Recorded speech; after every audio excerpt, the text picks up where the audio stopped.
တော့ဒါပေမဲ့အိမ်မှာနေနေပေါ့ပြီးတော့အဲ့ကိုရာညီလေးတွေမှာလာကြည့်ရရေဦးကန်စောက်ဘူးပါယူလို့လာကြည့်လိုက်ကြအော်ဒီကိုကြီးတော့လည်းခုမဟုတ်လို့နည်းနည်းလေးပဲပြင်မှာထင်တာပဲအဲပြီးတော့လာလဲကြည့်တော့ဟာတော်တော်မိုက်တယ်ဒီကိုရကြီးလဲကြီးတယ်ဟာမိုက်တယ်ကူးလို့လည်းကောင်းတယ်မဟုတ်လဲဒီကြရင်ဒီကိုကြီးကတော်တော်လေးတော်တယ်အစားအဲ့လောက်ကြီးမထင်ဘူးတေးလေးပဲပေါ့ရာသီဥတုရတယ်ကွာပူလိုက်တာကူးလို့အချိန်မှာရေကူးလို့ရတိတ်ကောင်းပါသူတစ်ဖြင့်ဒီကနေ့လာရေကူးကန်ဖြစ်ပြောင်းအောင်မယ်ဆိုလို့ရှိရင်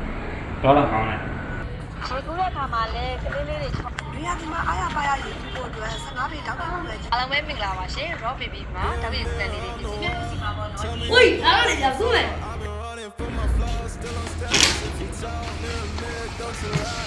I can see it in my eyes. Truth gon' surface every time, even when no dancing with my shadow in a room full of gold. Tryna count on my regrets like the stories I told. Mama said. ကျွန်တော်အခုဂရင်းကိုကြတော့ဒီညမှာအရင်ရွှေ့မယ်ပေါ့ဂရင်းဒီညမှာရွှေ့ပြီးတဲ့ခါကျလို့ရှိရင်သူဂရင်းရဲ့အောက်ထဲမှာရေကူးကန်နေလုံးမှာဖြစ်တဲ့အတွက်ကျွန်တော်ရွေးချယ်ထားတာကျတော့ရေတံဘူးလေးတွေနဲ့ကျွန်တော်လုံးမဆိုရွေးချယ်ထားတယ်အဲအကြောင်းလို့လိုအပ်မဲ့ရေတံဘူးတွေကိုကျွန်တော်တို့သွားဝယ်မယ်ကျွန်တော်နှမ်းချေအတွက်ကြည့်လိုက်တာကတော့ဘူး90ဝန်းကျင်လောက်လိုမယ်လို့တော့ခန့်မှန်းရတယ်ပေါ့အခုလောလောဆယ်တော့ဘူးလေးအရင်သွားဝယ်မယ်လိုတဲ့ခါကျလို့ရှိရင်ထပ်သွားယူမှာပေါ့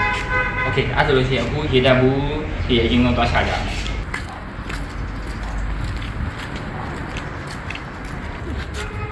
ဒီနံဝိုင်းလေးတာပေါ့လေးနဲ့ကွာလေးနဲ့ကွာဘယ်လောက်လဲတော့ဖိုက်ပြီလားဆလေးပြီးတော့ရရင်ဟုတ်လေးနဲ့ကွာပေါ်လာပြီးတော့လေးနဲ့ကွာမရဘူးဟုတ်ကဲ့အခုလောလောဆယ်ကတော့ကျွန်တော်ဒီတံမှု14ဘူးပဲရခဲ့တယ်မှန်းထားတာက90ဆိုတော့နောက်ထပ်ရှာအောင်ပါ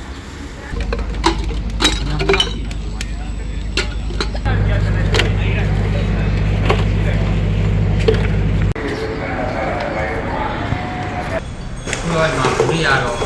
ဒီလောက်နေကြားကြတာဒီထဲမှာမိုးကောင်းတဲ့ဘူးတွေဆိုလို့ရှိရင်တော့ထားလိုက်မယ်အဲ့လိုမှမဟုတ်ပဲနဲ့ယူတာတော့တချို့ဘူးတွေကတော့နည်းနည်းလေးပေနေတဲ့ဟာမျိုးတွေတော့တွေ့အဲ့လိုဘူးလေးဆိုရင်တော့စိတ်လိုက်မှာပေါ့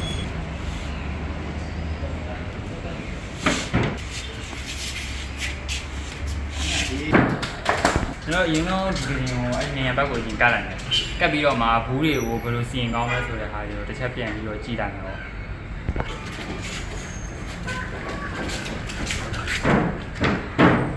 ကတင်ရရွှေ့ပြီးသွားပဲဂရင်းရွှေ့ပြီးသွားပြီဆိုတော့ဒီမှာလက်ရှိရှိတဲ့ဘူးတွေကိုမှဒီထဲကိုထည့်မဲ့ဟာလောက်ကမှာပေါ့ထည့်မဲ့ဟာကြလို့ရှိရင်ဘူးတွေကိုကျွန်တော်ဘယ်လိုစီမလဲဆိုရင်ပါလာတဲ့ဘူးနဲ့တစ်ချက်ရင်ချိန်ကြီးမယ်ချိန်ကြီးပြီးတဲ့ခါကြလို့ရှိရင်ကျွန်တော်စဉ်းစားထားကြတော့ဒီဘူးကကျွန်တော်ဒီဂရင်းတစ်ခုစာအတွက်ဆိုလို့ရှိရင်ရေဝိတ်ကတော့များမှဖြစ်တဲ့အတွက်ဒီအပြင်ဘက်ကနေစီလို့ဘယ်လိုမှအဆင်မပြေဘူးအဲ့ဒီဘက်အတွင်းထားကနေပြီးတော့ဒီဘောင်နဲ့ထောက်ထားတဲ့ပုံစံမျိုးနဲ့ကော်ကတ်ရမယ်ကော်ကတ်တော့မှအဲ့တော့မှဒီဘက်အတွင်းထဲမှာရေဝိတ်ကအပြင်ကိုကားထွက်တဲ့ခါကြလို့ရှိရင်ဒီဘောင်နဲ့ထောက်ထားပြီးဘူးရဲ့အပြင်ကိုကံမထွက်မှာအဲ့ကျွန်တော်ကော်ဘလိုကတ်ကမယ်ဆိုတဲ့ဟာကျတော့ကျွန်တော်တစ်ချက်ပြန်ပြီးတော့စဉ်းစားကြည့်လို့ပေါ့ကျွန်တော်ကတ်မဲ့ပုံစံကခိုင်မခိုင်ဆိုတာတော့လုပ်ပြီးတော့မှပဲတစ်ချက်ကြည့်လို့ရမယ်ပေါ့โอเคအဲ့ဆိုလို့ရှိရင်အခုလောလောဆယ်တော့ဘူးတွေကိုအရင်ဆုံးစစ်မယ်စစ်ပြီးလို့ရှိရင်လိုအပ်တဲ့ဟာတွေဆိုရင်နည်းနည်းဆေးပြီးတော့ကျွန်တော်တို့စလုပ်ကြမယ်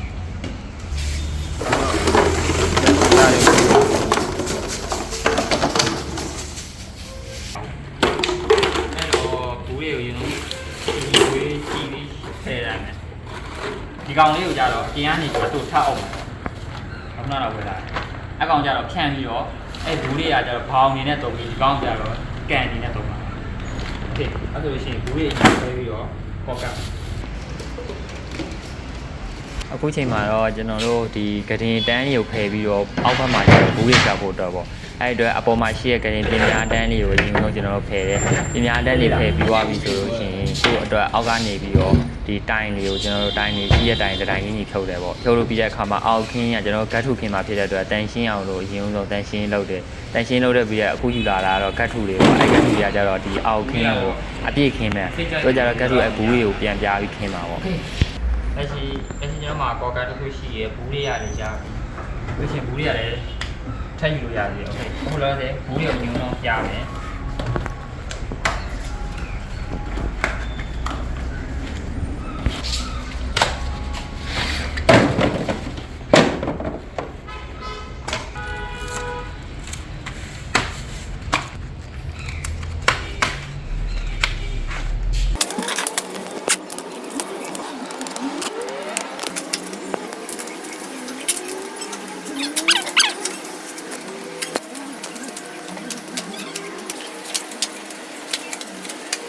ကျွန်တော်အခုဒီအောက်ခင်းနေရတော့အကုန်လုံးကော်တွေတော့တိတ်နေတာကတ်တာတွေကတော့အကုန်ပြီးသွားပြီပေါ့အကုန်ပြီးသွားပြီဆိုတော့အခုလက်ရှိဒီအောက်က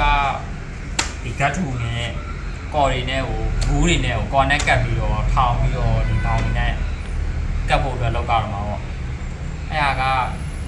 ဘယ်လိုလုပ်ရမလဲဆိုတော့အခုဒီကတော့စဉ်းစားနေတော့ပေါ့နှစ်မျိုးတော့နောက်တစ်မျိုးလက်ထပ်စဉ်းစားပြီးတာရှိအောင်ဘယ်ဟာပူကောင်းနေတော့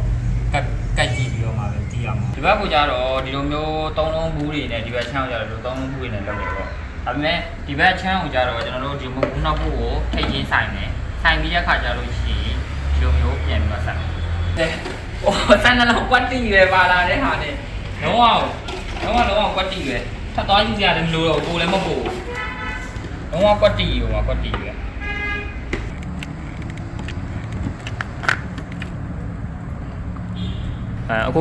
အခုချိန်မှာဆိုလို့ရှိရင်ကျွန်တော်တို့ဒါတွေကတော့ပြီးသွားတဲ့ result လေးပေါ့အခုချိန်မှာအောက်ခင်းနေပြီးဘေးပေါင်းတွေကိုခန်းလေးလုပ်ပြီးသွားပါပြီပြီးလို့ရှိရင်အဲ့ဒီအပေါ်ကနေပြီးတော့ကျွန်တော်တို့အဲ့ဒါ level လေးအုပ်ပြီးတော့သူ့ကိုရေးဖေးဖို့ပဲကြံပါတော့မယ်ဒါကတော့ကျွန်တော်တို့နောက်ဆုံးရေးဖေးဖို့ပဲကြံတော့တဲ့ result လေးပေါ့ကျွန်တော်တို့အခုလက်ရှိလုပ်နေတဲ့ရေကူးကန်တွေကကြတော့ဘေးနှစ်ဖက်လုံးကတော့ပြီးသွားပြီကျွန်တော်တို့ညနေဆောင်လောက်နှင်းကင်းပိုင်းလောက်တည်းကလုပ်နေတာအခုဆိုလို့ရှိရင်တော်တော်လေးတဲ့ညနေဆောင်တဲ့အပြင်မှာမိုးလဲချုပ်နေပါကျွန်တော်တို့မြန်မယ်ထင်ထားတဲ့ဟာကတော့အခုချိန်မှာကတော့မိုးချုပ်နေတဲ့ဥစ္စာတော့ရောက်သွားပြီပေါ့โอเคကျွန်တော်တို့လုံးဆရာရှိတဲ့ဟာလေးဆက်လုပ်ကြလိုက်အောင်ဟုတ်တော့โอเคအခုမှတော့ဘူးတွေကတော့လိုတလောက်တော့အကုန်လုံးခောက်ပြီးသွားပြီဘူးတွေခောက်ပြီးတော့ဘူးတွေကို connect ကတ်မယ်ပြီးလို့ရှိရင်တေချောင်အောင်လို့တိတ်ထဲမှာထပ်ကတ်မယ်ထပ်ကတ်ပြီးလို့ရှိရင်ဒီဘက်ဘေးတွေကတ်ပြီးဆိုလို့ရှိရင်โอเคရေကန်ရဲ့ဘောင်တွေလောက်တာတော်တော်လေးဆင်ပြေသွားတယ်ပေါ့โอเคဒီမိုးတွေကတ်ပြီးလို့ရှိရင်ကျန်တဲ့နှစ်ခုတွဲတွေပေါ့ကျွန်တော်တို့ဒီအနောက်က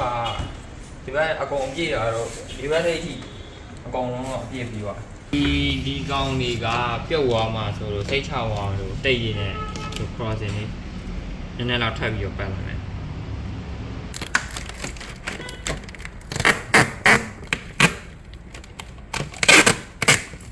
အခုချိန်မှာဆိုလို့ရှိရင်ကျွန်တော်တို့ဒါတွေကတော့ပြီးသွားတဲ့ result လေးပေါ့အခုချိန်မှာအောက်ခင်းနေပြီးဘေးပေါင်းတွေကိုခန်းလေးလုပ်ပြီးသွားပါပြီပြီးလို့ရှိရင်အဲ့ဒီအပေါ်ကနေပြီးတော့ကျွန်တော်တို့အဲ့ဒါ level လေးအုပ်ပြီးတော့သူ့ကိုရေးဖေးဖို့ပဲကြံပါတော့မယ်ဒါကတော့ကျွန်တော်တို့နောက်ဆုံးရေးဖေးဖို့ပဲကြံတော့တဲ့ result လေးပေါ့ဒါကတော့ကျွန်တော်အခုဒီဟာကိုကာဖို့အတွက်ဆိုပြီးတော့ဒီရပြီးဝယ်ထားတယ် plastic ပြားပေါ့ဟိုတော့တားလိုက်တော့ကျွန်တော်ဒါလား၄ပိနိုင်နေလားကျွန်တော်ကတော့၄ပိနိုင်လည်းရှိရဖြစ်တယ်၄ပိနိုင်နဲ့ဝယ်လိုက်တယ်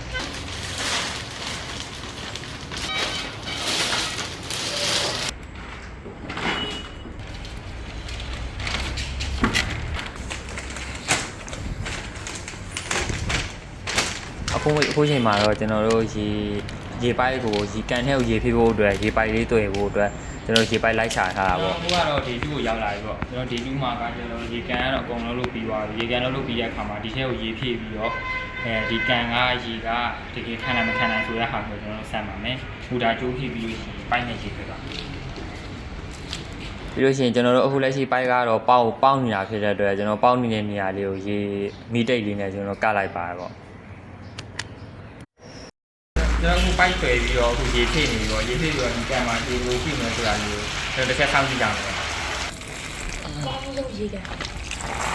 ကျွန်တော်ဒီကန်ထဲဝင်ပြီးတော့ရေတွေတစ်ချက်လိုက်စစ်ကြည့်နေတော့စစ်ကြည့်ပြီးတော့ဘယ်နေရာရေစိတ်နဲ့ဒီအိတ်တွေထဲမှာပေါက်တဲ့နေရာရှိတာဒီရေကိုခံနိုင်ရှိတာမရှိတာဆိုအခုတော့ဝင်ပြီးတစ်ချက်လိုက်စစ်ကြည့်နေ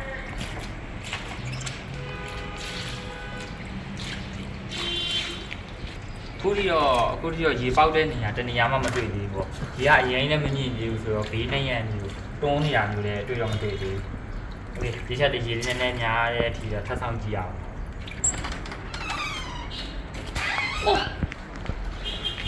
ဟောမိုက်တယ်ကိုကြီးอ่ะဒီလေးစားလို့တော့တင်အောင်မတင်ဘူးဟောတော်မိုက်လားခုကျသေးတာပေါ့လား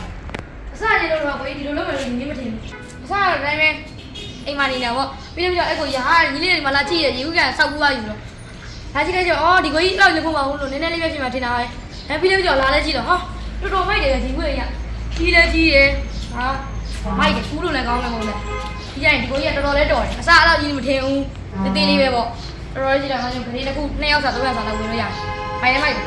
တော်တော်လေးခိုင်မဲ့ပုံပဲ ရေလေးဖြစ်နေရတယ်အခုချိန်ကြီးကဘာမှဖြစ်သေးဘူးပြီးကြမှာရေလေးနည်းနည်းပြစ်လာမှဘယ်လိုဖြစ်မှာလဲတော့မသိဘူးဒါပေမဲ့တော်တော်လေးကြိုက်တယ်ဟာကိုကြီးရိုက်လို့ဆိုတော့မောနေမှာပဲဒီနေ့ကကိုဘုံပြည့်နေနဲ့အေးဝက်တိုက်တယ်ဘာရေးတောက်လဲကို ဒါအချင်းကြီးရဲ့အိမ်ရှာ ဟာဟုတ်ကြိုက်တော့ပြီပဲခုကန်နေကြမှာတောက်မယ်ဒီကဖိုင်တော်တော်မိုက်ရဒီကတော်တော်ကြိုက်တယ်ဒီကူးချင်တယ်စနိုင်တော့အဲ့ဒါမို့ဒီရေပိုက်ကလည်းမလေးနဲရလားအဲ့ဒါမို့ကိုမိုင်ဘုံနဲ့ပဲခတ်ပြီးတော့ဒီကနဲ့ထည့်လိုက်တော့အပုံမြန်တယ်သိပြီလား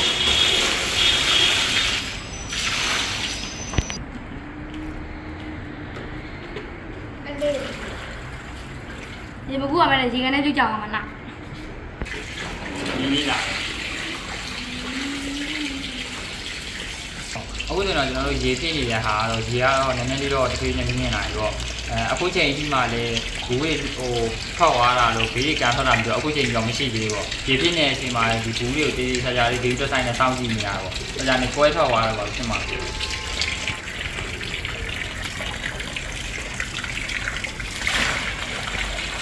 အားလုံးကတော့ရေထဲတဲ့အခါမှာကျွန်တော်ရေနေနေတဲ့အချိန်မှာတော့ကျတော့အကုန်အဆင်ပြေပြေရှိရပေါ့ကျွန်တော်ကန်ဟိုတောက်လျှောက်ရေထင်းတဲ့အချိန်မှာလိုက်စစ်ကြည့်လိုက်တဲ့အခါမှာတဖြည်းဖြည်းရေများလာတော့အောက်ကအခင်းကတ်ထူနဲ့ရေဘူးကော့ဘူးနဲ့ကိုကတ်ထားတဲ့ပေါ်ကပွာသွားပြီးတော့ရေကန်ရင်ကဘေးဘက်ကိုကားထွက်လာအဲ့ချိန်မှာကျွန်တော်တို့အမြန်ဒီကန်ကိုအမြန်ဆုံးပြန်ပြီးကင်ထားလိုက်ရတယ်ပေါ့ဒါမှမဟုတ်လို့ရှိရင်ရေကဘေးကိုလုံးဝကားထွက်တော့မယ်ကျွန်တော်တို့အောက်မှာတက်သားပြားနဲ့ခံထားပြင်မဲ့လေတက်သားပြားကနည်းနည်းပျော့နေလို့နဲ့တူတယ်သူကကျတော့ဘေးကိုတော်တော်လေးကိုကားထွက်လာတော့ကျွန်တော်တွေးလိုက်ရတဲ့အတွက်ကျွန်တော်ချက်ချင်းအဲ့ဒီ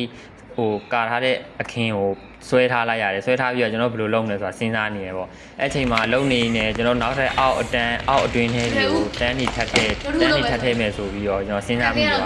အဲ့ချိန်မှာအဲ့လိုအပ်တဲ့ပညာတွေထပ်ထဲတယ်ပြီးတော့နောက်ထပ်အတန်းကိုလည်းထပ်ခံအောင်ဆိုပြီးတော့နောက်ထပ်တန်းကိုလည်းထပ်ခံလိုက်တယ်ပေါ့ဒီတန်းမှုနဲ့ကတော့ဘယ်လိုမှအဆင်မပြေတော့လို့ပေါ့အဆင်ပြေတော့အခုကျွန်တော်တို့ဒီတသားတန်းလေးတွေနဲ့နည်းနည်းအဟန့်လေးပုံစံမျိုးနဲ့ကာမယ်ကာပြီးတဲ့ခါကျလို့ရှိရင်ဒီဘူးပြန်ထည့်ချင်တယ်အဆင်ပြေမပြေဆိုတာတော့တစ်ချက်ကြည့်ကြည့်ရတယ်ပြီးတော့ဟန်လေးလိုတော့ဖြစ်သွားတယ်ဆင်းရတော့ပြေးနေဆင်းရဒီတိုင်းလေးကတော့နည်းနည်းဆင်ပြေသွားပြီစွန်းလာရေကူးရတဲ့ဆိုင်โอเคအခုလက်ရှိမှာတော့ကျွန်တော်တို့ရေကူးကန်ညာတော့လှုပ်လို့ပြီးသွားတော့ဒါပေမဲ့ကျွန်တော်ရေဖြည့်လိုက်လို့ကျွန်တော်တို့ရေကူးလို့ရတဲ့အနေထားလောက်ရောက်တဲ့အခါမှာသူကဘေးဒီဘက်ဘေးပေါအောင်မခံနိုင်တော့ဘဲနဲ့အပြင်ကိုရေတွေကကားထွက်လာတော့အဲကျွန်တော်တို့ဒီထဲမှာရှိတဲ့ဒီဘူးတွေကိုကျွန်တော်ဖယ်လိုက်ရတယ်ဖယ်ပြီးတော့သူတစ်သားနဲ့နေနဲ့ကျွန်တော်ပြန်ပြီးတော့ maintenance လုပ်လိုက်ရပါတော့โอเคကိုကျွန်တော်ဒီကြောအနောက်ဘက်ကအကြောင်းအနောက်ဘက်ကဒီနေရာပြရတော့လုံးဝပြောရမရှိအောင်အကုန်လုံးကတော့ပြန်ပြကြလေးမလို့တော့ဘာတစ်ခါလုပ်ကြတယ်ဒီဘက်ချမ်းဆိုလည်းလုံးဝပြန်ပြကြမလို့တော့ဟိုဘက်ချမ်းလေးဆိုတော့ပြန်ပြကြတယ်အဲ့တော့ဒီနေရာလေးတစ်နေရာလေးပြန်ပြလိုက်ရအောင်โอเคဒီနေရာမှာဆိုလို့ရှိရင်အခုဆိုလို့ရှိရင်လုံးဝဟိုဘောင်ကအပြင်ကားထွက်တာမျိုးလုံးဝမရှိတော့ပါဘူးဒီကအောက်ဘက်လေးဒီကဒီလုံးဝကားထွက်တာမရှိဘူးဟိုဘက်ချမ်းလေးလုံးဝကားတာမရှိဒါပေမဲ့ဒီနေရာလေးတွေမှာတော့ဒီနေရာလေးတွေကတော့နည်းနည်းလေးတော့ပြင်ကားထွက်ပါလေโอเคကိုယ်ရေကူးလို့ရနေပါပြီရေကူးလို့ပြလားကူးလို့ရမကြည့်မကူးနဲ့ခလိုက်လောက်ကြည့်အိုင်ရဲအိုင်ကိုကကူးလို့ရပြီရေကူးနဲ့တေးပေါင်းထားတယ်မရဘယ်လိုလုပ်တော့လဲတော့ရေကူးနဲ့တေးပေါင်းထားရအောင်လုပ်တော့လို့ဟိုက်လူကန်တကယ်လမ်းစားအောင်ဒီနေ့လေးနေပါလို့ဦးမဆွေဒီတော့ကောင်းပါလူလက်ပြတွေပါဘူးလိုက်ထိုးလိုက်ဟိုက်လိုက်နဲ့တန်းပြေကိုရလူလေးကโอเคဒီကွာလာဘလို့နေလဲဟာပျော်တော့ကိုရမိုက်တယ်တော်တော်လေးမိုက်တယ်ဒီဟောပတ်လေမိုက်လားတော်လေးမိုက်ဒီကလေးနည်းနည်းလေးဟုတ်ကဲ့အခုဒီမှာတော့ကျွန်တော်တို့ရေကူးကန်နေရတော့အောင်မြင်စွာပြီးသွားပြီပေါ့ကျွန်တော်ရေဝင်ကူးတဲ့အခါမှာလည်းဟိုရေကူးလို့ရတဲ့အနေအထားတစ်ခုတော့ရောက်ပါတယ်ဒါပေမဲ့ကျွန်တော်တို့မှန်းထားသလောက်တော့အရန်အကြီးတော့မရခဲ့ဘူးပေါ့ကျွန်တော်နောက်ပိုင်းကျလို့ရှိရင်ဒီထက်ပိုကောင်းတဲ့ quality ဒီထက်ပိုကောင်းတဲ့ video တွေထပ်ပြီးဖန်တီးနိုင်ဖို့အတွက်အများကြီးကြိုးစားပါအောင်မယ်လို့ပြောပါတယ်ဟာဒီလိုရ